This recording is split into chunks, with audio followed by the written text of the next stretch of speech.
यति मात्रै भन्दिनँ दर्शक महानुभावहरूलाई, जनप्रतिनिधिले समस्या समाधान गर्नुपर्छ कि समस्याबाट भाग्ने हो? म भागेको भनेकै छैन त, म उपचार गर्नु पो गएको त। वडा नम्बर 3 को बसाइसराई छ, वडा नम्बर 9 बाट नागरिकताको सिफारिस गर्नुभएको छ। हो त्यही त मैले भन्दैछु। यहाँ तपाईँको जन्मदर्ता यहाँ हेरिदिनुहोस् त, यो जन्मदर्ता कहाँ बनेको छ एकपल्ट। धरान 3 नम्बर वडाले चाहिँ बसोबासको यहाँ बसाइसराईको कागज बनाइदिएको छ। यो के भनेको छ भने अर्घाखाँची जिल्लाको डिबनी गाविसबाट 1 नम्बर वार्डबाट धरान 3 मा बसाइसराई आएको भनेर, जबकि म वडा अध्यक्ष हुनुभन्दा 3 महिना अगाडि धरान 3 मा बसाइसरेर आयो, तपाईँले वडा नम्बर 9 बाट कसरी नागरिकता? हो, यो पनि म जवाब दिन्छु। 9 भनेको छ नि जन्मदत्ता। जन्मदत्ता 9 को बसाइसरे फेरि वडा नम्बर 9 के 3 को 3 बाट ऊ 9 मा आएको आन्तरिक बसाइसराई ल्याएर हाम्रो कसरी त्यो वडा नम्बर 3 ले चाहिँ सिफारिसको के हो त्यो चाहिँ कसरी दियो त? त्यो त म जान्दिनँ उसले दिएको कुरालाई त, जबकि म वडा अध्यक्ष हुनुभन्दा 3 महिना अगाडिको के कुरा हो। यो डकुमेन्टहरू सबै गर्दाखेरि दोहोरो नागरिकता बनाउँदाखेरि ठुलो पैसाको चलखेल पनि छ भन्ने आरोप पनि तपाईँमाथि लाग्यो। हो लाग्यो, म त्यही त म अचम्म लाग्छ। त मलाई लाग्यो भने यो उसले कति लियो होला त? मैले 1 रुपैयाँ ल्याएको छु, मैले कागजको आधारमा गरेको। मन्जु सेजवालको दोहोरो नागरिकताको केसमा 1 रुपैयाँ खानुभएको छैन मैले। तर तपाईँलाई लागेको आरोप चाहिँ होइन, यो त लाउँछ नि त, झुटो आरोप त जसले पनि लाउँछ। नखाइकन कसरी आरोप लाग्यो तपाईँलाई? अनि देखुन प्रमाण पुऱ्याउनु पर्यो नि खाएको भन्ने कुरा। बसाइसराई चाहिँ वडा नम्बर 3 बाट गोपाल सेजवाल, तारा सेजवाल, मन्जु सेजवाल, साधना सेजवाल भनेर 4 जनाको बसाइसराई छ। तर यो बनाउनेलाई किन खोजिएन? मन्जु सेजवालले बनाइछ भने किन भनिएन?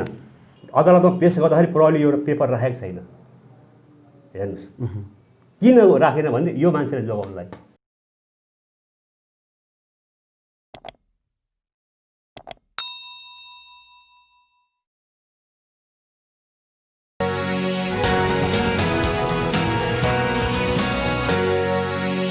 आदरणीय दर्शक महानुभावहरू नमस्कार। औजा टिभीको यो विशेष कुराकानीमा म रणध्वज लोहार यहाँहरूलाई हार्दिक स्वागत गर्दछु। विशेष गरी औजा टिभी मार्फत हामी समाजसँग जोडिएका त्यस्ता व्यक्तित्वहरूसँग रहेर विशेष कुराकानी गर्दै आइरहेका छौँ। आज भने हामी धरान उपमहानगरपालिका वडा नम्बर 9 का वडाध्यक्ष रत्नबहादुर कटवालसँग रहेर यो विशेष कुराकानी गर्दैछौँ। खास गरी वडाध्यक्ष रत्नबहादुर कटवाललाई दोहोरो नागरिकता लिएको आरोप लागिरहेको छ। त्यो आरोप उहाँले खेपिराख्नु भएको छ। के हो त वास्तविकता? खास गरी स्याङ्जाकी एक महिला मन्जु सेजवाललाई दोहोरो नागरिकता लिएको आरोपमा अहिले वडाध्यक्ष रत्नबहादुर कटवालले अदालतसम्म मुद्दा खेपिरहनु परेको छ। यहीँ पेरिफेरीमा रहेर आज हामी छलफल गर्दैछौँ किन दोहोरो नागरिकता प्रदान गरियो र के भएर त्यस्तो भयो भन्ने आज वडाध्यक्ष रत्नबहादुर कटवालसँग रहेर विशेष कुराकानी गर्दैछौँ। म आजका अतिथि धरान उपमहानगरपालिका वडा नम्बर 9 का वडाध्यक्ष रत्नबहादुर कटवाललाई हार्दिक स्वागत गर्न चाहन्छु। यहाँलाई स्वागत छ। धन्यवाद रणजी। आराम कुशल हुनुहुन्छ? हजुर आरामै छ। तपाईँ त खास गरी यो दोहोरो नागरिकताको जुन आरोप लागेपछि हराउनु हो, मोबाइल पनि स्विच अफ भयो, हराउनु भएकै हो? म हराएको होइन। म प्रत्येक साल मेरो उपचार क्रममा म जहिले काठमाडौँ जान्छु, वर्षमा एकपल्ट। उपचार भन्नाले बिमार चाहिँ के छ? म बिमारी के छ भने मेरो सुगर छ, प्रेसर छ, कोलेस्ट्रोल छ, थाइराइड छ, ग्यास्ट्रिक छ। लगभग झन्डै 3 वर्ष अगाडि म वडा अध्यक्ष भइसके पछाडि मेरो झन्डै काठमाडौँको केएमसी हस्पिटलमा मृत्युवरण झन्डै भएको पनि हो। त्यहाँदेखि नै म काठमाडौँमा वर्षमा एकपल्ट उपचारको लागि फलोअपमा जाने गर्छु भने बिचमा 2-3 महिनामा यही घोपा क्याम्प बिपी कोइराला स्वास्थ्य विज्ञान प्रशिक्षण हाम्रो डाक्टर प्रशान्त शाहसँग म जहिले पनि त्यहाँ सम्पर्कमा हुन्छु। त्यही क्रममा वर्षमा एकपल्ट काठमाडौँ जाने क्रम र अर्को मेरो आफ्नो घरैसी काम पनि थियो। त्यो घरैसी कामको कारणले पनि मैले 2077 साल पौष 14 गते नै मैले म फर्किन आएसम्मको लागि चाहिँ तपाईँ मनोज कुमार राउत वडा सदस्यज्यूलाई मेरो अख्तियार दिएको छु भनेर मैले कार्यभाग दिएरी तर नि अध्यक्षज्यू खास गरी स्याङ्जाकी एक महिला मन्जु सेजवाललाई दोहोरो नागरिकता दिएको फन्डा जब आयो नि त्यतिखेर तपाईँ सम्पर्कविहीन भइदिनु भयो, शङ्का त्यहीँनिर उत्पन्न भयो। त्यो त्यस्तै हो, त्यही त तपाईँ उपचारको लागि जानुभयो, तर यो फन्डा पनि त्यतिखेर आयो, तपाईँको मोबाइल पनि स्विच अफ भयो, सम्पर्कविहीन भइदिनु। यसको कुरा म भन्छु, यो कुखुरा पनि हराएको स्याल पनि कराएको जस्तो भयो। एउटा भने अरू के हो भने 14 गतेदेखि नै म यहीँ छु होइन। म आफ्नो घरैसी कामले कहिले मधेसतिर, कहिले यता पहाडतिर, कहिले कता आफ्नो गर्दै गर्दै म 22 गतेको दिन, पुस 22 गतेको दिन म यहीँ पुतली बजारको जुन ड्रेन फोहोर छ त्यो सफा गराउनलाई मलाई धेरै अनुरोध आएको हुनाले मैले सफाइ कर्मचारी बोलाएर ड्रेन सफा गरिरहेको बेला त्यही 22 गतेको दिन यसै वडा प्रहरी कार्यालयका सही असै हलदारसँग मसँगै छु। त्यसमा हाम्रो टोल विकासको अध्यक्षज्यूहरू पनि हुनुहुन्थ्यो। गफ गरिरहेको थियो। अनि त्यसपछि म घरतिर आएँ। घरबाट फेरि त्यही दिन म अदालत गएको छु। यदि होइन भने त्यहाँको यदि फुटेज छ, सिसी फुटेज छ भने अदालत चाहिँ किन जानुभयो फेरि? म अन्य कामले गएको। मेरो त्यो एकजना छोरी पर्नेको त्यो दिन तारिक रहेछ, अनि अङ्कल आइदिनु भनेको थियो र म त्यो बेला गएको थिएँ, पुस 22 गतेको दिन। र म लगभग 3 बजीसम्म त्यहीँ छु, अदालतमै छु। र म बेलुका घर आएँ। घरमा आएपछि बिहान अब भोलिपल्ट काठमाडौँ जाने कुरा हाम्रो भइरहेको। मैले ती वडाका सहीहरूलाई पनि भनेको भोलिदेखि चाहिँ म बाहिर जाँदैछु, भेटघाट त नहोला 4-5 दिन पनि भनेको छु मैले उहाँ सही साहबहरूलाई, असै साहबहरूलाई। अनि 22 गतेको दिन म त्यसरी अदालतमा अन्य पारिवारिक कामले गएँ आएँ। अब 23 गतेको दिन बिहान चाहिँ म मर्निङ वकमा गएको थिएँ होइन। मर्निङ वक गरेर म फर्केर आउँदै मेरा साथीहरूले मलाई फोन गर्न थाल्नुभयो बिच बाटोमै। अनि तपाईँलाई त अदालतबाट पक्रापुर्जी आएको छ अरे, तपाईँलाई पुलिसले खोजिरहेको छ अरे, तपाईँ फरार हुनुहुन्छ अरे नि त भनेर फोन आउनु थाल्यो। अनि मैले त्यस्तो फरार छुइनँ, म त यहीँ छु, हिजो मात्रै म सही असैसँग बसेर गफ गरेको।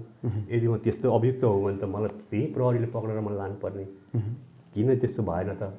त्यस्तो होइन, कसैले अब हल्ला फिजाइदियो होला भन्दै म सुरु घरमै आएँ।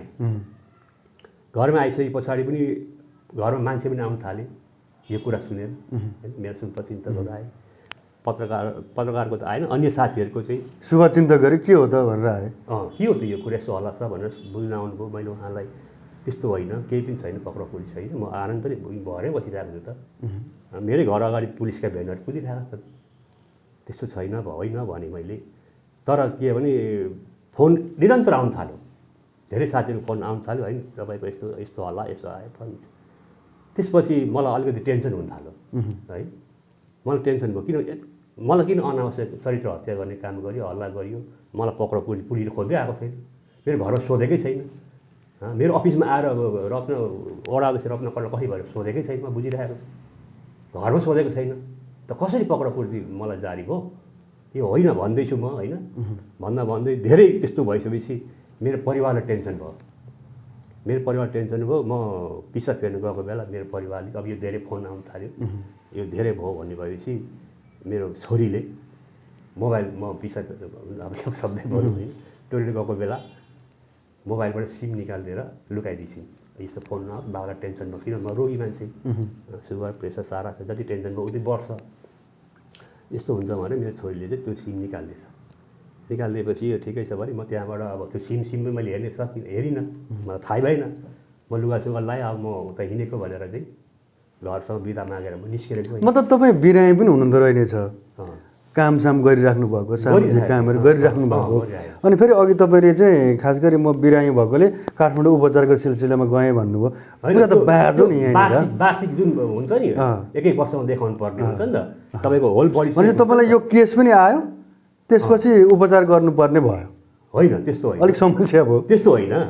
23 गतेको दिन मैले त भने, मैले उहाँ सही असैलाई भनेको छु त अघिल्लो दिन 22 गते नै मैले उहाँलाई भनेको छु, म भोलिदेखि चाहिँ हुँदिनँ है, म यसरी जाँदैछु बाहिर। उहाँलाई काठमाडौँ त भएन, मैले बाहिर जाँदैछु भनेको थिएँ उहाँहरूलाई।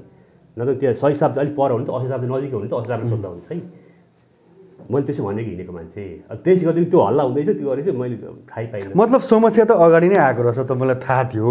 होइन, तर सामान्य- त्यो समस्यालाई फेस गर्नुभन्दा पनि तपाईँ त फुत्त निस्केर बाहिर कन्ट्याक्ट सम्पर्कविहीन भइसकेपछि त तपाईँमाथि प्रश्न त उठ्यो नि त। उठ्यो होइन, त्यो स्वाभाविक उठ्यो। होइन, त्यो त स्वीकार्नुहुन्छ नि। त्यसमा मलाई के पनि समस्या तपाईँहरू जस्तो जनप्रतिनिधि समस्यालाई समाधान गर्नुपर्ने, तर समस्याबाट भाग्नुभयो भन्ने आरोप खेप्नु पर्यो। यसो भयो, मलाई के भयो भने त्यो भएपछि मेरो घरमा रुवाबासी चल्यो होइन। मेरो सिम पनि निकालिदिएछ छोरीबाट, त्यहाँबाट रुवाबासी भएछ। साथीहरू फोन गर्ने, मेरो फोन नलागेपछि मेरो छोरीहरूको फोन थाहा हुनेहरू, श्रीमतीको नम्बर थाहा हुनेहरूले फोन गरेर लु उहाँलाई भगाउनु कि भगाउनु भन्ने कुरा। ठिक छ, त्यो पारिवारिक रूपमा तनाव भयो, तपाईँलाई तनाव भयो, तर समस्याको समाधान गर्नुपर्नेमा वडाध्यक्ष रत्नबहादुर कटुवाल चाहिँ फरार भयो भन्ने कुराहरू आयो। त्यही त म त 14 गतेदेखि बिदामा आएको नि त। म त त्यो बेला त्यो बिदा मागुन्जेलको समय त म जहाँ पनि सक्छु नि आफ्नो काममा त, कुनै बेला पनि जान सक्छु, जहाँ पनि जान सक्छु नि त होइन। 14 गते बिदा माग्नु, तपाईँलाई 22 गते यो केस 22 गतेसम्म तपाईँ घरमै हुनुहुन्थ्यो, कहाँ जानुभयो? 23 गतेको दिन पनि घरमै बिहान चाहिँ छु नि। जुन दिन मलाई यहाँ मैले यहाँ हेरेँ होइन, म त 22 गते 14 गतेदेखि नै म बिदा लिएको भन्ने त मसँग यहाँ कागजै छ नि त होइन। भने मैले कहिले बनौटी कागज बनाएको होइन, यहाँ हेर्न सकिन्छ होइन।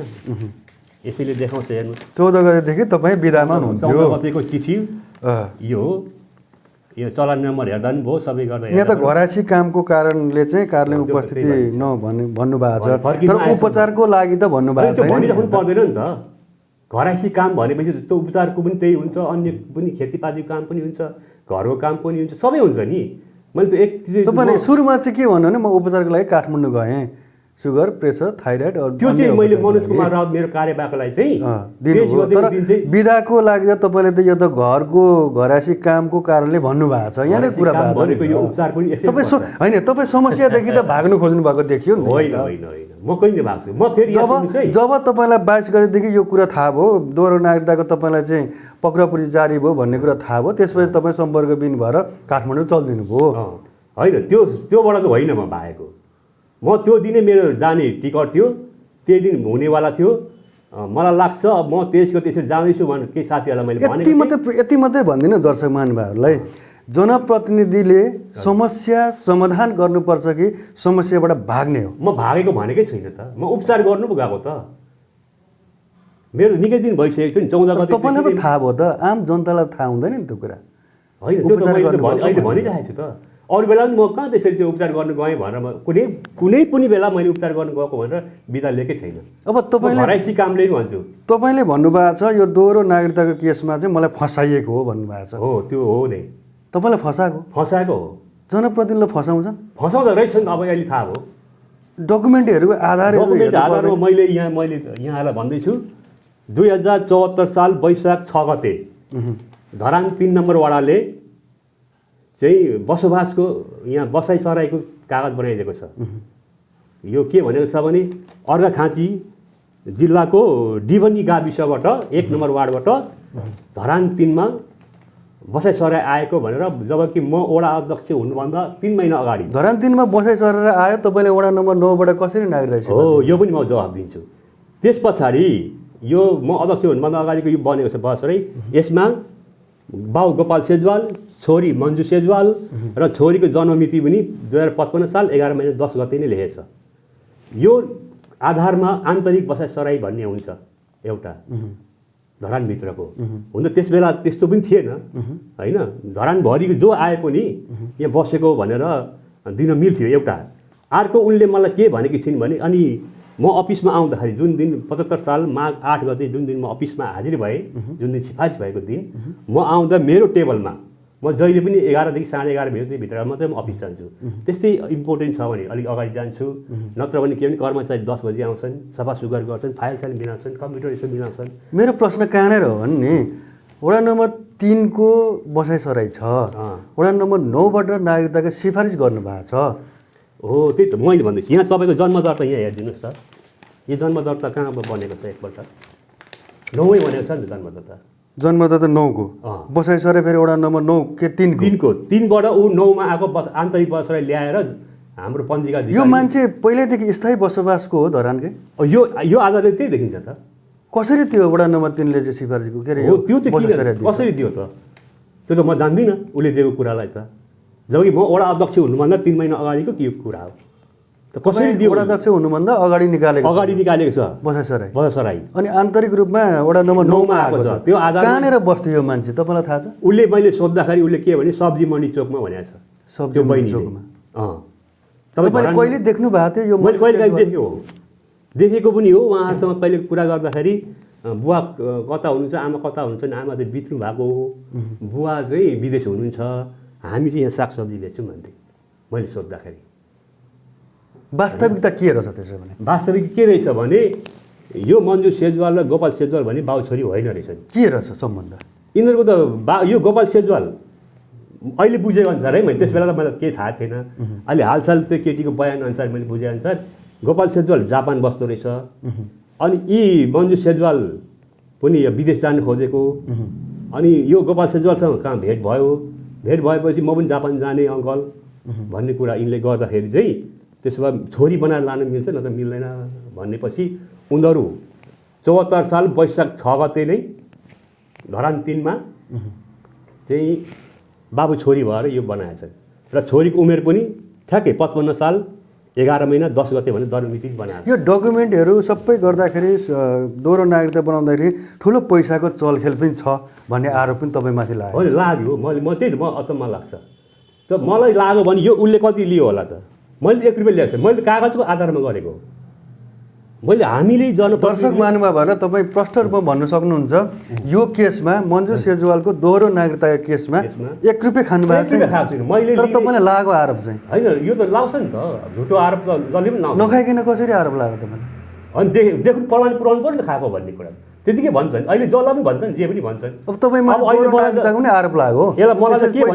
भन्दैछ यो सिफारिसमा 10 लाख रुपियाँ खायो पनि भन्दैछन् 10 लाख रुपियाँमा मैले 10 लाख खाएको हो भने योभन्दा अगाडि यो कागज बनाउनेले 20 लाख खाएको हुनुपर्छ होइन र मेन नागरिकता दिने त्यो प्रशासन कार्यालयको कर्मचारीले पनि 50 लाख खाएको हुनुपर्छ प्रमाणित गर्न सक्नुहुन्छ हुनुपर्छ वडा नम्बर 3 बाट सिफारिस बसे सराएको छ पहिलो 20 लाख खाएको छ प्रमाणित गर्न सक्नुहुन्छ मैले 10 लाख खाएको यदि आरोप प्रशासनले 50 लाख खाएको प्रमाणित गर्न सक्नुहुन्छ त मैले त्यसो भन्न खोजेको होइन मैले त मलाई 10 लाख खाएको आरोप लाग्छ भने उसलाई 20 लाख खाएको हुनुपर्छ उसले 50 लाख खाएको हुनुपर्छ यी तीनवटा संस्था मध्येमा सबभन्दा कम गल्ती मबाट भएको अन्जान भएको मबाट भनेपछि यिनीहरूले जानी गरेको यो केसमा 80 लाखको चाहिँ फन्डा छ यदि हो भने है तर मैले 10 लाख तपाईँले खाएको 10 रुपियाँ पाएकै छैन 10 रुपियाँ पाएको छैन 10 लाख कुरा चल्नु न 155 रुपियाँ त्यहाँ सिफारिस शुल्क तिरिन्छ रसिद छ हामीसँग हामी त्यो रसिद देखाउन तयार छौँ त्योभन्दा बढी यदि त्यो पैसा खाएको थियो भने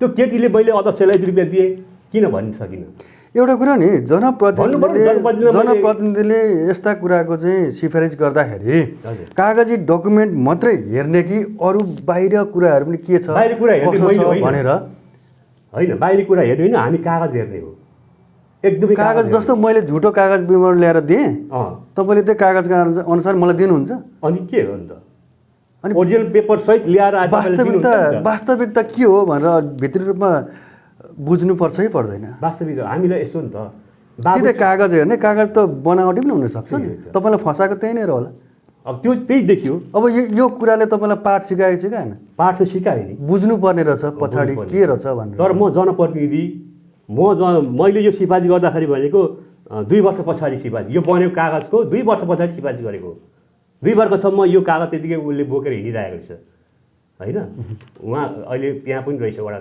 नम्बर 3 मा होला त त्यसको पनि 2 वर्ष पछाडि मात्रै यसो कागज मिति हेर्छु म पुरानो मिति छ पुरानो 2 वर्ष पछाडि मेरोमा आएको छ मेरोमा म आउँदाखेरि जन्मदत्ता पनि बनिरहेको छ अनि सोद्धाखेरि यो सब्जी मण्डी चोकमा बस्छु भन्छ धरान 9 भनेको बजारको जनघनत्व बढी भएको ठाउँ बजार ठाउँ कहिले को मान्छे आएर बस्छ कहिले को आउँछ त्यो हामीलाई सबै हामी रेकर्ड हुँदैन हामीसँग उसलाई सोद्धाखेरि म सब्जी मण्डी चोकमा बस्छु सब्जी बेचेर बस्छु भने अनि मैले त्यस बेला के भने शैक्षिक प्रमाणपत्र ल्याउँ त भने भन्दाखेरि ती मन्जुले के म 4-5 क्लासमा चाहिँ पढेको 4-5 क्लास पढेकोले मैले सर्टिफिकेट निकालिनँ साधारण लेखपढ मात्रै छ त्यही भएर सर्टिफिकेट ल्याइनँ भनेपछि अब मैले नपढेको मान्छेले नागरिकता पाउँदैन भन्नु नेपाली नागरिक त कति छन् कसरी नपढेकाहरू अझै। मेरो प्रश्न यही नै हो के, खास गरी तपाईँले कागजी डकुमेन्टका आधारमा मात्रै सिफारिस गर्ने, यस्ता सिफारिस गर्दै जानु भने तपाईँहरू अझै फस्नुहुन्छ। वास्तविकता के हो त बुझ्नुपर्छ है पर्दैन? वास्तविक के बुझ्नु त, यो लिखित प्रमाणको आधारमा हामीले गर्ने हो। अब हामीले त्यो बाबु छोरी होइन भने डिएनए चेक गर्ने रिपोर्टले भन्ने हामीलाई अधिकार छैन छ त? कहाँ बस्छ, के गर्छ, कहिलेदेखि हो, सरजीविनी गर्नु पर्दैन? सरजीविनी त हेर्नु 20 वर्षको उमेर देखाएको छ। यहाँ त 22-25 वर्षको पनि सरजीविनी चाहिँदैन। जबै सबै अब यो पाठले यो केसले तपाईँलाई पाठ सिकाएन? होइन, केही सिकायो होइन, केही सिकायो। जस्तो हिजो मात्रै मैले 80 दिन मात्रै मैले 22 वर्षको बहिनीलाई बिना सरजीविनी सिफारिस गरेर पठाइदिएँ, नागरिकता लिएर आयो होइन। त्यसैले अझै के हो भने हामी भनेको सामान्य सिफारिस, यसको आधारमा हामीले सिफारिस गर्यौँ र यसलाई पनि फिल्टर गर्ने, यसलाई कारबाही गर्ने, यसलाई अनुसन्धान गर्ने भनेको चाहिँ धरान इलाका प्रशासन कार्यालयले हो। उसँग केही पनि अधिकार हुन्छ भने प्रहरी सरजीविनी बुझ्ने अधिकार हुन्छ। सम्बन्धित जिल्लामा यिनीहरूले नागरिकता लिएको छ कि छैन, त्यो नागरिकता किर्ते छ कि ओरिजिनल छ कि भनेर बुझ्ने उसलाई अधिकार हुन्छ। अब जनप्रतिनिधिले पनि त्यो गर्नुपर्ने भयो, जिल्लामा अधिकार दिनु पर्यो नि त हामीलाई। बुझ्नु त सकिन्छ नि? होइन, हामीलाई त्यो टेर्दैन, हामीलाई त्यो अधिकारै छैन नि। हामीलाई प्रहरी सरजीविनी गर्नु भने तोक्लाउने आदेश छैन, अधिकारै छैन। यसको मतलब अब इलाका प्रशासनले वास्तविकता छानबिन गर्नुपर्छ भन्नु खोज्नु भयो? हो, उसले गर्नुपर्छ। दोषी इलाका प्रशासन छ? सबभन्दा बढी दोषी ऊ हो। अन्तिम निर्णय गर्ने त ऊ हो नि त, अधिकारी। हामी त सामान्य सिफारिस हो नि। ल, मैले जे सिफारिस जे गरेँ पनि उसले नागरिकता दिनुपर्छ भन्ने छ? यदि छ भने म फुल स्केपमा एउटा लेखेर दिन्छु, फलानालाई नागरिकता दिनु होला, जन्ममिति यति हो, बाबुको नाम यो हो, उसको नाम यो हो। अब तपाईँहरूले सिफारिस गरिसकेपछि त प्रशासनले दिनै पर्यो, नदिँदाखेरि तपाईँहरू उल्टै फेरि रिसाउनु हुन्छ। होइन, दिँदैन। मसँग अहिले पनि रमेश राई नाम गरेको मान्छेको फर्काएको छ इलाका प्रशासन कार्यालय। म अस्ति सोमबारदेखि हाजिर भएँ कार्यालयमा। मङ्गलबार बुधबारतिर मैले पहिले विशाल राई भन्नेलाई मैले सिफारिस गरेर पठाइदिएँ, तेरो बाउको नागरिकता मिलेन भनिदियो र फर्काइदिएको छ होइन। फेरि बाउको नागरिकताको पनि फेरि सिफारिस गरेर पठाइदिए, तेरो बसोबास छैन भनेर फेरि फर्काइदिएछ इलाका प्रशासन कार्यालयले। त्यस्ता फर्काइएको कागजहरू मसँग थाहा छ, तर यो विषयमा चाहिँ उसले किन फर्काएन? यदि मेरो सिफारिस कमजोर थियो भने, मैले गलत सिफारिस गरेको थिएँ भने उसले किन फर्काएन त्यो बेला र नागरिकता दियो? मतलब इलाका प्रशासन कार्यालयले चलखेल गरेको छ? चलखेल गर्यो, तर त्यही चलखेलबाट गरेको हो भन्ने भएपछि उसले के गर्यो भने मलाई यो मैले सुनेअनुसार भाइ, म अब प्रमाण चाहिँ छैन, मलाई 19 गतेको दिन यो उहाँले पनि सुन्नुहुन्छ होला, जेसी साहबले पनि सुन्नुहुन्छ होला, जयराम श्रेष्ठ जो त्यस बेलाको तत्कालीन प्रशासकीय अधिकृत हुनुहुन्थ्यो, उहाँले पनि सुन्नुहुन्छ होला यो तपाईँहरूको लोकप्रिय मिडिया यो अहिलेको कार्यक्रम। पुस 19 गतेको दिनको 2 देखि 3 बजेको भित्रमा जयराम श्रेष्ठ र डिएसपी साहबको भेट भएको छ इलाका प्रशासन कार्यालयको एउटा कोठाभित्र। यो केसमा मलाई फोन आएको छ त्यो बेला। अनि वडाकोलाई चाहिँ कारवाही गर्ने भन्ने कुरा भएसम्म भएको भन्ने कुरा मलाई फोन मार्फत मात्रै आएको हो। यदि त्यो रेकर्ड थियो भने म आज रेकर्ड तपाईँहरूको सामने सुनाइदिएँ, तर रेकर्ड छैन। म खुला यो भनेपछि प्रशासन प्रमुख र यता इलाका प्रहरी प्रमुख भेटेको, डिएसपी साहबको भेट भएको अहिले भित्र कुरा हुँदैछ। तपाईँ यति नजिक हुनुहुन्छ भने तपाईँले हेर्न सक्नुहुन्छ त मलाई भनेको। तर मैले त्यति कुरा त्यस्तो मैले लिइनँ होइन, मैले चुप्प लागेँ। होइन, ठिकै छ, उहाँहरूको होला केही काम भन्यो गरेँ होइन। र त्यसको केही दिनमै, केही 1-2 दिन पछाडि नै उहीँ गएर हाम्रा प्रहरीहरू, म एउटा कुरा गर्छु, कसैसँग जस्तो बयान लिनु छ अपराधीको रूपमा, जस्तो मसँग बयान लिनु छ कि अदालतको मान्छे मलाई घरमा आयो नि त बयान लिनु, मेरो अफिसमा बयान लिनु आयो नि त, म आफै गएँ नि त बयान दिनु। त्यस्तै प्रहरीको नजरमा ऊ पनि यदि अनुसन्धानको दायरा भयो भने ऊ यहाँ प्रहरीमा आउनुपर्ने हो कि म प्रहरी चाहिँ उहाँ पुग्नुपर्ने हो? उहाँ गरेको छ यो, उहाँलाई ऊ गरेको छ, बयान लिएको छ, उहाँ सामान्य सोधपुछ गरेर छोडिएको छ। तर अर्को फेरि चाहिँ यो कुरा हेर्नुहोस् है, यसमा मलाई एकदम म ठोकुवा साथ भन्छु, ग्यारेन्टी साथ भन्छु, प्रहरीले सुनियोजित ढङ्गले मलाई मात्रै फसाएको छ, म र मेरो सचिवलाई मात्रै फसाएको छ। यसको आधारमा यो कसरी बनाउँ भनेर किन यसको यो कर्मचारीलाई खोज्नुपर्छ पर्छ, जन्माउनु त यो हो नि त। वडा नम्बर 3 को कर्मचारी त्यो बेला कर्मचारी। जनप्रतिनिधि थिएन। थिएन, यो कागज त लुकाइएको छ प्रहरी। जबकि बसाइसराई चाहिँ वडा नम्बर 3 बाट गोपाल सेजवाल, तारा सेजवाल, मन्जु सेजवाल, साधना सेजवाल भनेर 4 जनाको बसाइसराई छ। तर यो बनाउनेलाई किन खोजिएन? मन्जु सेजवालको आधारले बनाइस् भने किन भनिएन? उहाँसँग त बयान पनि लिएको छैन यो कुरामा चर्चाको। यो सिफारिस गर्ने चाहिँ पञ्चायत अधिकारी अझै हुनुहुन्छ अझै हुनुहुन्छ। वडा नम्बर 3 मा हुनुहुन्छ होला भन्छु है, किनभने कुन व्यक्तिको हो यो, नाम के हो मलाई थाहा छैन, किनभने यहाँ नाम लेखेको छैन। तर मैले सुनेअनुसार कर्मचारी ती हुनुहुन्छ। आदरणीय दर्शक महानुभावहरू, अहिले हामी औजार विशेष यो कुराकानीमा छौँ औजार टिभीको लागि। र आज हामीसँग वडा नम्बर 9 का धरान उपमहानगरपालिका वडा नम्बर 9 का वडाध्यक्ष रत्नबहादुर कटवाल हुनुहुन्छ विशेष कुराकानीमा। खास गरी उहाँलाई मन्जु सेजवाल भन्ने एक महिलालाई दोहोरो नागरिकता दिएको आरोप लागेको छ। दोहोरो नागरिकताको सिफारिसको लागि चाहिँ दिएको भन्ने आरोप लागेको छ। सो आरोपको विषयमा हामी केन्द्रित रहेर छलफल गर्दैछौँ। खास गरी तपाईँले नागरिकताको लागि सिफारिस दिनुभयो, अनि त्यसपछि निकै समयपछि यो कुरा बाहिर आयो। 2 वर्ष पछाडि। 2 वर्ष पछाडि, जबकि तपाईँले सोच्नु भएको थिएन यस्तो होला भनेर, होइन? तपाईँमाथि एउटा वज्रपातै भयो, होइन? अहिले तपाईँ मुद्दा खेप्दै हुनुहुन्छ, धरौटी राखेर पनि छुट्नु भएको छ, धरौटीमा छुट्नु भएको छ। कसरी फेरि यो बाहिर यो कुरा? यो कुरो अब 2 वर्षपछि यो प्रहरीले जान्दछ, मैले कसरी थाहा पाउने? एकैचोटि प्रहरीले चाहिँ पकडपुरी जारी गर्यो, प्रहरीले खोज्दैछ भने मिडियामा चाहिँ सुने। कसरी आयो प्रहरीले जान्दछ, र प्रहरीले सुनियोजित ढङ्गले, म तपाईँलाई अर्को पनि यहाँ देखाउँछु, प्रहरीले कति मलाई फसाउने के गरेछ भन्ने कुरा म देखाउँछु तपाईँलाई। एउटा यो पेपर अदालतमा पेस गर्दाखेरि प्रहरीले एउटा पेपर राखेको छैन, हेर्नुहोस्। किन राखेन भने यो मान्छेले जोगाउनलाई। एक, मैले एउटा बसोबासको सिफारिस गरेको आधारमा मात्रै उसले पेस गर्यो, बसोबासको सिफारिस मात्रै गरेको आधारमा नागरिकता दिने भनेर उसले त गरेको छ, होइन? एउटा यो भयो। अर्को के गरेको छ, सरजिमिन जस्तो मैले चाहिँ म र मेरो सचिवले चाहिँ नागरिकता दिलाउने चाहिँ मन्सायले। तपाईँले आन्तरिक रूपमा चाहिँ बसाइसराई गरेको वडा नम्बर 3 को र 9 बाट नागरिकताको लागि सिफारिस दिएको भन्नुभयो। आन्तरिक भनेको चाहिँ कस्तो हो? आन्तरिक भने वार्ड बिचको एउटै स्थानीय निकाय तह, त्यसको वार्डको चाहिँ आन्तरिक भन्छ। जस्तो 3 बाट 9 त्यसरी, अनि त्यो अहिले भर्खरदेखि अलिक टाइट भएको छ, त्यसरी यो त्यस्तो पनि थिएन। त्यस्तो धरानमा आइसकेको छ भने जुनसुकै वार्डमा आएको देखाए पनि सिफारिस दिने चलन थियो यहाँ धरानमा आएको देखाएपछि। तर अहिले चाहिँ के गरेको छ भने वार्डको पनि आन्तरिक मिस्टेक गल्ती त रहेछ। त्यसो भने वडा नम्बर 9 मा बसाइसराई छैन, 3 को आन्तरिक बस, त्यही भएर सचिवले यहाँनिर जन्मदत्ता गरिदिनु भएको छ। आन्तरिक बसाइसराई छ त्यहाँ फेरि। उहाँ पुलिसको प्रतिवेदनमै आन्तरिक बसाइसराई भएको बनाइएको, तर चाहिँ बसोबास स्थायी बसोबास चाहिँ नदेखिएको भनेर चाहिँ उसले प्रतिवेदन तयार गरेको छ प्रहरीले। अनि अर्को म यहाँ तपाईँलाई मलाई फसाउनलाई है, यो जस्तो प्रहरीले सरजिमिन गर्यो, होइन? सरजिमिन भनेको के हो त भने स्थलगत सरजिमिन भन्छ।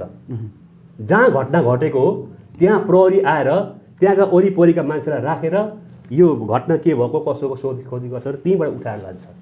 तर यहाँ तपाईँको यहाँ मन्जु शर्मा नाम राखेको छ, तर मन्टु शर्मा हो। मैले उहाँलाई भाइ, सायद अहिले बाहिर हुनुहुन्छ होला, के हेर्नु भाइ, मोटरसाइकल बनाउने ग्यारेजको भाइ, उहाँलाई यो घटना यसमा सही गरेर थाहै रहेछ। मैले पछि तिमीले त मेरो उसमा सही गरेछौ भाइ भन्दा मैले गरेको छैन भनौँ, के हो गरेको छैन, यो के हो भनेपछि अरे ल पुलिसले त मलाई झुकिहाल्छ, ढाँटेछ भन्नुभयो। अहिले मैले यहीँ बोलाएको छु, सायद बाहिर हुनुहुन्छ होला। मैले अस्तिको पत्रकार सम्मेलनमा पनि मैले बोलाएको थिएँ, तर पत्रकारजी अहिले त्यो उहाँको कुरा सुन्न चाहनु भएन, मैले आफ्नो कुरा मात्र राखेँ। अब यो मन्टु शर्मा, समीक्षा राई, प्रतीक्षा राई, सबिना तामाङ, उहाँहरूले चाहिँ धरान 9 बस्ने भनेर पारेर चाहिँ मेरो प्रतिवादी मलाई बनाएर मलाई कारबाही होस् भनेर माग गर्नुभएको छ। जबकि उहाँहरू धरान 9 कै होइन, खोइसके मान्छे। यो कीर्ति नाम हो, कीर्ति नाम होइन भने देखाउनु पऱ्यो नि मलाई। यिनीहरूको नागरिकताको फोटोकपी ल्याओस् त, त्यो उसले प्रहरीले ल्याओस् न। 9 नम्बर वार्डमा बसेको भन्ने एउटा आधार प्रमाण मलाई ल्याओस् न। यहाँ यो मन्टु शर्मा अहिले धरान 10 मा घर छ, उसको आफ्नो बसोबास, स्थायी बसोबास। धरान 7 मा उसको काम छ, ग्यारेज छ, तर धरान 9 बस्ने वर्ष 43 को मन्टु शर्मा भनेर यहाँ लेखिएको छ भने यसैले बुझिँदैन मलाई फसाएको भनेर। यदि ओरिजिनल उसले अनुसन्धान गरेको भने त आउनु पऱ्यो फिल्डमा, नौलो वार्डमा आएर बसेर कागजको सर्टिफिकेट गर्नु पऱ्यो नि प्रहरीले। त्यहाँ उसको कार्यालयमा बोलाएर त पुलिसको उसमा बिचरा अन्जान घरहरू त डराउँछ नि त। म के गर्छु पुलिसले भने अझै पनि जनतालाई कति डर छ त्रास छ। त्यस्ता मान्छे महिलाहरूलाई हेर्छ मधेसी मुलुकको एउटा दुःख गरेर खाइरहेको मान्छेहरूलाई तर्साउने हप्काउने। यहाँ उसले नेपाली काङ्ग्रेसका साथीहरूसँग सहयोग मागेको रहेछ यो सर्टिफिकेटमा सही गर्नलाई। मेरो वडा सदस्य एकजना नेपाली काङ्ग्रेसबाट निर्वाचित हुनुहुन्छ शरदरत्न पार्थिव, उहाँसँग पनि सहयोग मागेको रहेछ। उहाँले होइन म गर्दिनँ भनेको भएछ। 3 जना मान्छे खोजिदियो भनेछ, त्यो पनि खोज्दिनँ भनेछ प्रहरी अफिसमा बोलाएर।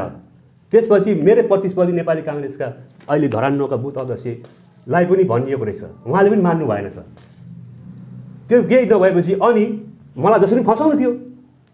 अब मेरो प्रतिद्वन्दी साथीहरूसँग सहयोग मागियो, उहाँले सहयोग गर्नु भएन।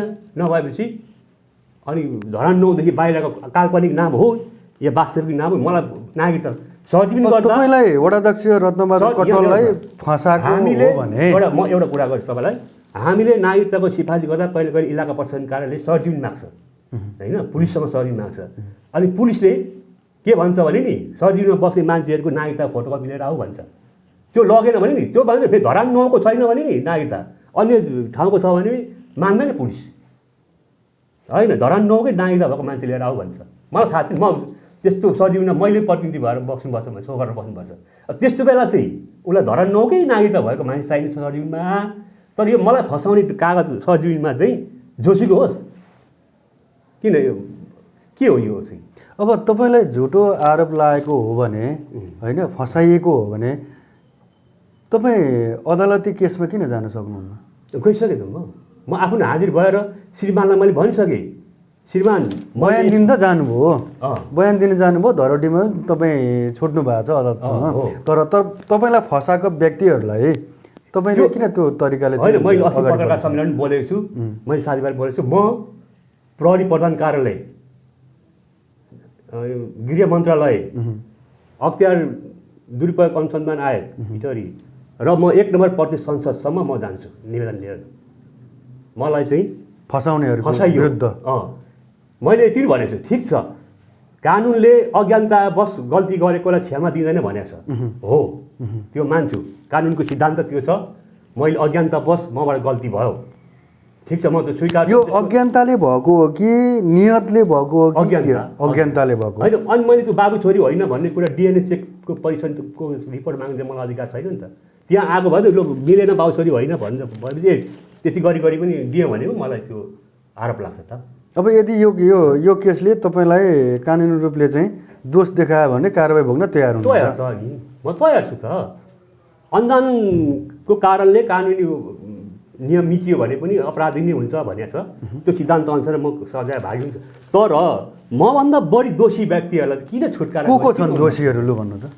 अनि यो सुरुमा त यो बसाइसराई वडा नम्बर 3 को बसाइसराई बनाउने व्यक्ति दोषी, उसले जन्माएको छ नि त, यहाँ बाबु छोरी हो र छोरीको जन्ममिति यो हो भनेर। अब अरू को दोषी छन्? अरू इलाका प्रशासन कार्यालयका त्यसैलाई तत्कालीन हाकिमहरू छन्। तत्कालीन हाकिमहरू उसले किन त बुझेन, त्यसपछि प्रहरी बुझेन, त्यसपछि त यति मात्रै हो, अरू कोही छैन। भनेपछि वडा नम्बर 3 को यो सिफारिस गर्ने पञ्चायत अधिकारी दोषी हो, अर्को इलाका प्रशासनको प्रमुख दोषी हो। यिनीहरूलाई पनि कारबाही हुनुपर्छ। तर उहाँले दुईजना छुटकारा छ, म मात्रै प्रतिवादी, म र मेरो सचिव मात्रै। के हो त भने यहाँ पैसाको चलखेल त्यहाँ चाहिँ भएको छ क्या, इलाका प्रशासनमा। त्यहाँ प्रहरी र प्रशासन बिच हुनुपर्छ, नत्र मलाई मात्रै किन फसाइयो त? प्रहरी र प्रशासनको बिचको पैसाको चलखेलले गर्दाखेरि यो दोहोरो नागरिकताको आरोपमा वडाध्यक्ष रत्नबहादुर कटुवाललाई फसाइयो। अनि उल्टो हल्ला चाहिँ के गरियो? रत्नबहादुर कटुवालले चाहिँ पैसा खाएर यो गर्यो भनियो। हस्, खाएर आफू दोष अरूलाई। हस्, हामी कार्यक्रमको अन्त्य चरणमा आइसकेका छौँ। अर्को म यसो भन्छु, पक्राउ पूर्जी जुन अहिले भनिएको छ, यदि पक्राउ पूर्जी मलाई जारी भएको फकटे हो लगाएर मेरो बेन्च गरेको छ, पक्राउ पूर्जी जारी गरिएको थियो मलाई भने 22 गतेको दिन उहाँले अदालतमा इलाका प्रहरी कार्यालयले चाहिँ पक्राउ गर्ने पाऊँ भनेर निवेदन दिनुभएको छ। इलाका प्रहरी कार्यालयले धरानले पुस 22 गते। तर यहाँ कुनै तोक आदेश पनि छैन र मैले अदालतमा गएर सबै ढड्डा पल्टाएर उहाँहरूको जुन प्रतिवेदन फाइल पेस गर्नुभएको थियो त्यहाँ त हुनु पऱ्यो नि त जे घटना भएको छ जे पत्र लेखिएको छ हुनु पऱ्यो नि। त्यहाँ पक्राउ पुर्जीको मैले केही पनि देखिनँ, यो मात्र देखेँ एउटा। जब कि 22 गतेको दिन उहाँले तपाईँलाई पक्राउ पुर्जी जारी भएको भनेर इलाका प्रहरी कार्यालय डिएसपीले भनेको थियो। देखाउनु त लु, देखाउनु न उहाँहरूले। अनि यो विषयमा मलाई पक्राउ यदि पक्राउ पुर्जी जारी थियो भने यो पत्र किन तयार भयो फेरि? यहाँ यो के भन्यो, 22 गतेको दिन पक्राउ पुर्जीको लागि निवेदन हालियो इलाका प्रहरी कार्यालय धरानले जिल्ला अदालत सुनसरीलाई। 22 गते 23 गते फेरि के भन्यो योगेन्द्र श्रेष्ठ प्रणालीले भने मलाई चाहिँ यस कार्यालयको मौखिक आदेश अनुसार रत्नबहादुर कटवाल र सचिवलाई चाहिँ पक्राउ गर्नलाई मौखिक आदेश दिएको हुँदा म सम्बन्धित ठाउँमा फेला नपरेकोले यही प्रतिवेदन पेश गर्दछु भनेर फेरि यो अर्को पत्र। तपाईँलाई पक्राउ पुर्जी जारी गरेको होइन? पक्राउ पुर्जी जारी यदि इलाका प्रहरी कार्यालयमा आएको थियो भने सुनसरी जिल्ला अदालतलाई उसले लेख्नु पर्यो। भने तपाईँ कसरी अदालतमा हाजिर हुनुभयो? होइन उहाँले मुद्दा दर्ता गरिदिनु भएछ नि त। पक्राउ पुर्जी नभए पनि मुद्दा दर्ता चाहिँ प्रहरीले मुद्दा दर्ता गरिदियो। पक्राउ पुर्जी छैन। मलाई पक्रिन कुन दिन कहाँ आयो देखाउनु उसले, डिएसपीले मलाई देखाउनु न कुन दिन मेरो घरमा कुन दिन पक्रिनु आयो, मेरो अफिसमा कुन दिन पक्रिनु आयो, कुन दिन म मेरो खान तलासी गर्नलाई दुनियाँ मिडियामा उसले फलानु फलार भनेर लेख्यो। कि त पक्राउ पुर्जी दिनु पऱ्यो नि त। पत्रकारलाई त्यसै बेला पक्राउ पुर्जी यसरी पक्राउ पुर्जी आएको छ त्यस कारणले हामी उसलाई पक्रिन खोज्दैछौँ ऊ फरार छ भनेर देखाउनु पऱ्यो पक्राउ पुर्जी। खै त पक्राउ पुर्जी यदि थियो भने उसले किन मौखिक आदेश भन्यो प्रणालीले? उसले त भन्नुपर्छ नि त जिल्ला अदालतको आदेश अनुसार पक्राउ पुर्जीको आदेश अनुसार खोज तलास गर्दा नभेटिएको भन्नुपर्ने नि त, होइन त? तर उसले के यस कार्यालयको अरे आफ्नै कार्यालयको मौखिक आदेश अनुसार, मौखिक आदेशको जनप्रतिनिधिलाई पक्रिने? मैले के म चोर हो, म डाका हो, चोर डाकालाई पनि पाउँदैन उसले अहिले नेपालको कानुन अनुसार। अदालतको आदेश बिना कोही मान्छे पक्रिनु पाउँछ? तत्काल पक्रिनु पर्ने अवस्था बाहेक हामी जस्ता गएको यस्तो चाहिँ पाउँदैन नि। तर उसले मौखिक भन्यो के भने 23 गतेको दिन मिडियामा छ्यापछ्यापी भयो। अब पक्राउ पुर्जी अदालतबाट आएको छ भने डिएसपीले बोलिहिँड्नु भएको मिडियामा आयो। अब हिजो डिएसपी आफूलाई जोगिनुको लागि यस्तो तयार गर्नुभयो उहाँले नक्कली हो भनेपछि यो केसमा डिएसपी पनि दोषी छ। उहाँ हो मेन दोषी, मेन हेमराज ओली इन्सपेक्टर र डिएसपी ज्ञानेन्द्र बस्नेत, यी दुईवटा हुन्। होइन भने मलाई किन यसरी गरियो? यो अब मौखिक आदेशमा पक्राउ गर्ने कसलाई यो अधिकार छ? अब अन्त्यमा भनिदिनुहोस् दर्शक महानुभावहरूलाई, हामी कार्यक्रमको अन्त्य चरणमा आइसकेका छौँ। तपाईँलाई लाग्यो अर्को कुरा म चाहिँ कुनै पनि व्यक्ति पक्राउ पर्दाखेरि अनुसन्धानको क्रममा 25 दिनभन्दा राख्न पाइँदैन हो नेपाल सरकारको कानुन अनुसार। 25 दिन। ती मन्जु सेजवाल 28 दिन राखेको छ इलाका प्रहरी कार्यालयमा, 28 दिनसम्म राखेको छ। उसलाई कारवाही हुने नहुने, कानुनभन्दा माथि बसेर उनीहरूले कारवाही गर्ने। पुस 1 गते वा स्याङजामा पक्राउ खाएकी मान्छे 28 गते मात्रै अदालतबाट धरडीमा छुटेकी थिए। 28 दिनसम्म यो प्रहरीले किन राख्ने? यहाँ कारवाही हुने कि नहुने यिनीहरूलाई? कानुनभन्दा माथि मिचेर कानुन मिचेर गर्ने यिनीहरू भनेपछि यिनीहरू त नि म जस्तो एउटा जनप्रतिनिधिमाथि यति गर्छन् भने सर्वसाधारण जनतालाई यिनीहरूले कति चाहिँ अहिले पेलिएर राखेका छन् भन्ने कुरा त अब यहाँ सर्लङ्ग भयो नि। यसको लागि चाहिँ सम्बन्धित म यसै तपाईँको लोकप्रिय मिडियाबाट म सम्बन्धित सबै सम्पूर्ण अफिस कार्यालयहरूलाई सङ्घ संस्थालाई अनुरोध गर्छु यस्ता प्रहरीहरूलाई तुरन्त कारवाही गरियोस्। हस्, हामी कार्यक्रमको अन्त्य चरणमा आइसकेका छौँ। अब जाँदै दर्शक महानुभावहरूलाई तपाईँको वडावासीलाई के भन्न चाहनुहुन्छ आम जनतालाई? होइन, वडावासीहरूलाई त मेरो त्यो जुन घटना भयो त्यो घटनामा बडो चिन्ता व्यक्त गर्नुभएको छ। म जुन उपचारबाट फर्के घरमा आएँ, म 26 गते घरमा आइपुगेको थिएँ। आउँदाखेरि त्यो घटना सुन्ने बित्तिकै मलाई म बाटो चाहिँ निस्केँ। म फरार भएको त म किन त्यसरी गर्थेँ? मलाई थाहा छ नि मलाई पक्राउनु छैन। गर्दाखेरि 4-5 जना व्यक्तिले त मलाई अँगालो हालेर गालामा मोही खानुभयो। तपाईँ जस्तो मान्छेलाई फसाइयो, मलाई एकदम उ छ भनेर खाना पनि मलाई 1-2 जनाले खाना पनि खाइन भन्नुभयो। त्यस्तो कुरा नगर भन्दा कसम खानुभयो है उहाँले। हुन्छ कसम खानु के हो भनेपछि म प्रति वडावासीहरूको अगाध माया छ, चिन्ता छ मलाई अहिले घटेको यो विषयमा। र मैले पनि त्यत्तिकै मैले कुनै राजनीतिक प्रतिशोध कसैलाई चाहनेको छुइनँ, कुनै जातीय हिसाबले कसैलाई मैले केही भनेको पनि छैन। जति आउनुहुन्छ त्यही भएर पनि अहिले मैले सुन्छु धेरै, यसैबाट पनि धेरै कमेन्टहरू आउँदा हेरेँ मैले होइन, यो चाहिँ उहाँलाई फसाएको रहेछ भन्ने कुराहरू धेरै आयो। म प्रति सहानुभूति व्यक्त गर्नुभयो र मलाई अहिले यो घटनाले मलाई अलिकति के सिकाए पनि भने जस मलाई माया गर्ने त धेरै हुँदो रहेछ वडावासीहरू, धेरै हुँदो रहेछ। मैले यति धेरै हुनुहुन्छ भन्ने सोचेको थिइनँ होइन। तर यो घटनाले बिचरा उसलाई फसाइयो, ऊ यस्तो काम गर्ने मान्छे 20वटा वार्डमा त यो अध्यक्षभन्दा राम्रो त कोही पनि छैन भन्ने कुराहरू भयो अरे भन्ने सुने मैले होइन। त्यसैले मलाई वडावासीहरूले जुन अहिले यो अप्ठ्यारो अवस्थामा जुन अगाध माया गर्नुभयो, जुन मेरो घटनामा चिन्ता लिनुभयो, यसमा म उहाँलाई धेरै धेरै धन्यवाद दिन चाहन्छु। र यो घटनाले मलाई अलिकति पनि विचलित पारेको छैन। मलाई अझै केही गर्छु भन्ने उत्साह जागर चलाएको छ। र म अहिले आफ्नो निजी कोजीको पैसाले खरे खोलाको किनारे बाटो निकाल्दैछु, केही रकम म हाल्दैछु, केही रकम मेरो निजी पैसाले हेर्नु छ। त्यहाँ घर हेर्दा हुन्छ, वडाको बजेट चाहिँ नपुगेर जनताबाट दिनुपर्ने पैसा जनताले नउठेको कारणले मेरो गोजीको पैसा हालेर म अहिले खोलाको छेउछेउ बाटो निकाल्दै माथिसम्म पुर्याउँदैछु। केही आधी उधी जस्तो भन्दा धेरै भइसक्यो। त्यस कारणले गर्दाखेरि बाटो त लगभग सकिसक्यो बनाएर होइन। र अन्य कुरामा खानेपानीको विषयमा पनि हिजो अस्तिदेखि नै म जब हाजिर भएदेखि नै पानी छैन भन्ने बुझ्ने बित्तिकै एडिबीका लागिराख्नु भएको छ जनताको कामको लागि। तपाईँ मात्रै पनि विचलित नभइकनलाई लाठी मुरी लिएर आउनु नपरोस् होइन भने पानी तुरुन्त दे भनेर मैले हिजो मात्रै पनि मैले राजु पोखरेललाई भनेको छु आन्दोलनको तयारी हुँदैछ, तपाईँको विरुद्ध अब आन्दोलन हुन्छ भनेर मैले सोध्नु होला राजु पोखरेललाई, मैले त्यो भनेको छु।